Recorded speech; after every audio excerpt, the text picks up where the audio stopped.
అస్సలాము అలైకుం వరహమతుల్లాహి వబర్కాతుహు. సోదరులారా, సోదర మహాశైలరా, ఖురాన్ గ్రంథంలోని సూరే ఆలిమ్రాన్ 3వ అధ్యాయంలోని 164వ వాక్యంలో అల్లా ఈ మనుషులకి చేసినటువంటి ఒక మంచి పనిని గురించి చెబుతూ ఉన్నాడు. అదేమిటంటే, ఒక మనిషి ఎంతో అజ్ఞాన అంధకారంలో ఉన్నప్పుడు దేవుడు మనిషిని ఎలా కాపాడాడు అనేది ఇక్కడ మనకి వివరిస్తూ ఉన్నాడు. ఈ వాక్యంలో మనం తెలుసుకుందాం. 3వ అధ్యాయం 164వ వాక్యం. వాస్తవానికి అల్లా విశ్వాసులకు మహోపకారం చేశాడు. ఇది మంచి ఉపకారం, మంచి సహాయం అనేది చేయడం అనేది జరిగింది అల్లా. ఎవరికి? విశ్వాసులకు. ఎవరైతే దేవుణ్ణి నమ్ముతున్నారో, దేవుడి పట్ల భయభక్తులు కలిగి ఉన్నారు, ఇటువంటి వారికి వారి నుండి వారి మధ్య ఒక ప్రవక్తను లేపాడు. ప్రతి జాతిలో కూడా అల్లా ఏం చేస్తాడంటే ఒక ప్రవక్తని తీసుకొని వస్తాడు. ప్రవక్త అంటే దేవుని యొక్క వాక్యాలను మానవులకు బోధించేటటువంటి ఒక వ్యక్తినే ప్రవక్త అని అంటారు. దేవుని యొక్క సందేశాలను మానవునికి చేరవేసేటటువంటి వ్యక్తిని ప్రవక్త అని చెప్తారనమాట. అతను అల్లా సందేశాలను వారికి వినిపిస్తున్నాడు. దేవుని యొక్క సందేశాలు వినిపిస్తున్నాడు మరియు వారి జీవితాలను సంస్కరించి పావనం చేస్తున్నాడు మరియు వారికి గ్రంథాన్ని వివేకాన్ని బోధిస్తున్నాడు. మరియు వాస్తవానికి ఇంతకుముందు స్పష్టంగా వాళ్ళు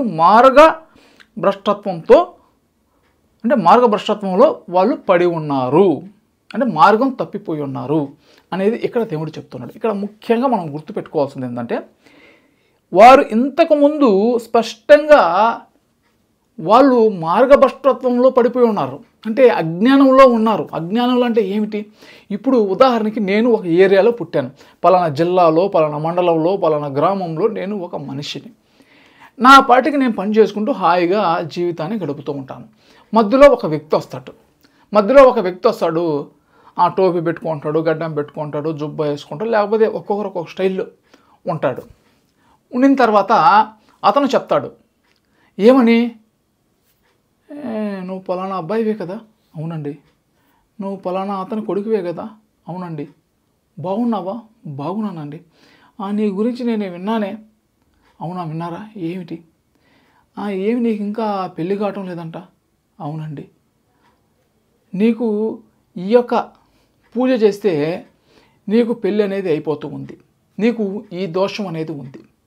ఈ విధంగా ఒక వ్యక్తి ఉంటాడు. మనం ఇల్లు కట్టుకుంటూ ఉంటే ఇదిగో ఈ తలుపు ఇక్కడ కాదు, అటుపక్క ఉండాలి. మామూలుగా ఇటుపక్క హాల్ ఉంటే బాగా వెలుతురు వస్తుంది, లేదని చెప్పి వెనకాల పెట్టిచ్చేస్తాడు. ఈ విధంగా లేదు, మనకి ఏదైనా తలనొప్పి వచ్చింది అనుకోండి, వస్తాడు. నీకు తలనొప్పి వచ్చిందా? నీకు దయ్యం పట్టుకుంది. అయ్యో నాకు దయ్యాన్ని ఎలాగైనా విడిపించండి. విడిపించాలా? సరే, సాయంత్రం రా. అమ్మా, నీకు పట్టిన దయ్యం మొండి దయ్యం అది వదలటం లేదు. అయ్యో, ఎట్టోకట్లా మొండి దయ్యాన్ని వదిలించండి. వదిలించాలా? అయితే నువ్వు డబ్బులు తీసుకోరా. ఎంత? 10,000 రూపాయలు. 10,000 నా దగ్గర లేవండి, నా దగ్గర 2,000 ఉన్నాయి. అవునా? అయితే 2,000 ఇచ్చేయి, మళ్ళీ నాకు 8,000 రూపాయలు తెచ్చియాలి, సరేనా అని చెప్పి ఈ విధంగా ఏదో ఒక విధంగా మనిషిని అజ్ఞానంలోకి మార్గం తప్పించేలాగా వీళ్ళు చేసి మన దగ్గర, అంటే మన టైం వేస్ట్ చేస్తారు, మన డబ్బులను దొబ్బేస్తారు. ఇటువంటి వారికి దేవుడు అక్కడ చెప్పేది ఏంటంటే, మీకోసం ఒక ప్రవక్తని, అంటే మన ప్రవక్త అంటే ఎవరంటే మనతో పాటు ఒక మనిషి, సర్వసాధారణమైనటువంటి ఒక మనిషి. ఇప్పుడు ఒక దైవదూత దేవుడు దింపలేదని ఖురాన్లో చాలామంది అడుగుతారన్నమాట. అటు దైవదూతను దింపరు, మనలాంటి ఒక మనిషినే దేవుడు ప్రవక్తగా తీసుకొని వస్తాడు. అలా తీసుకొని రావడం వల్ల ఏంటంటే మనకి అతను ఈజీగా ఉంటుంది, అతను చెప్పేదానికి. అతను చెబుతాడు దేవుడు ఒక్కడే ఉన్నాడు, దేవుడు అసలు ఇటువంటి మూఢనమ్మకాలని పెట్టలేదు, మూఢనమ్మకాలను దేవుడు నిషేధించాడు.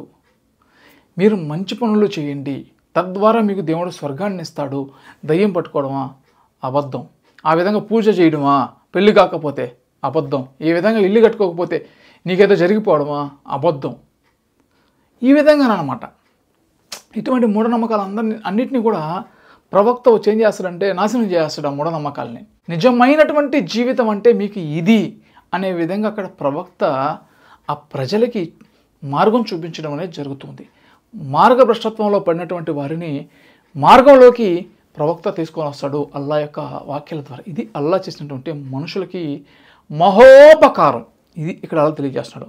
వాస్తవానికి అల్లా విశ్వాసులకు మహోపకారం చేశాడు. ఇది అల్లా మంచి పని చేసింది అంటే ఇది దేవుడి యొక్క వాక్యాలని మానవుల దగ్గరికి పంపించి వాళ్ళకి ఒక మంచి జ్ఞానాన్ని ఇవ్వడం అనేది జరుగుతుంది. ఈ విధంగా జ్ఞానం ఇవ్వడం వల్ల ఏమవుతుందంటే ఎంతోమంది మత పూజారులు అందరూ కూడా నాశనం అయిపోయి దేవుని తిట్టుకుంటూ ఉంటారు. అందరూ కూడా ఈ దేవుడు ఏ ప్రవక్తను పంపించాడా ప్రశాంతంగా మేము ఉంటే, మనుషులు కూడా ఏంటంటే ప్రవక్తల మాట వింటారు, ఆ నాయకులు వింటారు. సర్వసామాన్యమైనటువంటి మనుషులు వింటారు, ఎందుకంటే దేవుడు సందేశమే కదా, వింటారు. దేవుడు మంచి ఉద్దేశంతో మనుషుని పుట్టించాడు. మనుషులకి ఇంకా హాయిగా ఉంటుంది. మూఢనమ్మకాలు వద్దు, మీ జోబిలో డబ్బులు కాపాడకుండా ఇవన్నీ అని చెప్తే హాయిగా ఇంకా ఇష్టం కదా మనుషులకి. ఒకసారి ఆలోచించండి. ఎందుకోసం ఏంటంటే మనుషులు ఎంతోమంది వచ్చేవాళ్ళు, అక్కడ నాయకులు వినేవాళ్ళు కాదు. ఈ రోజుల్లో కూడా అదే జరుగుతుంది. మనం ఖురాన్లో వాక్యాలు చెప్తే కొందరు ఇమాములకి, ముఫ్తీలకి, మౌలానాలకి వీళ్ళకి ఏంటంటే పడదు కొందరికి. అయినప్పుడు కూడా మన ఖురాన్లో వాక్యాలు మనం వినాలి. ఇది సోదరులారా, సోదర మహాశ, ఇది ఈ వాక్యంలో అక్కడ అల్లా తెలియజేసేటటువంటి ఒక అద్భుతమైనటువంటి ఒక విషయం. అలాగే మా ఛానల్ అభివృద్ధి కోసం, ఇటువంటి మరిన్ని వీడియోల కోసం ఇక్కడ కనిపిస్తున్నటువంటి గూగుల్ పే, ఫోన్పే నెంబర్కు మీకు తోచిన సహాయం అనేది మీరు చేయగలరు.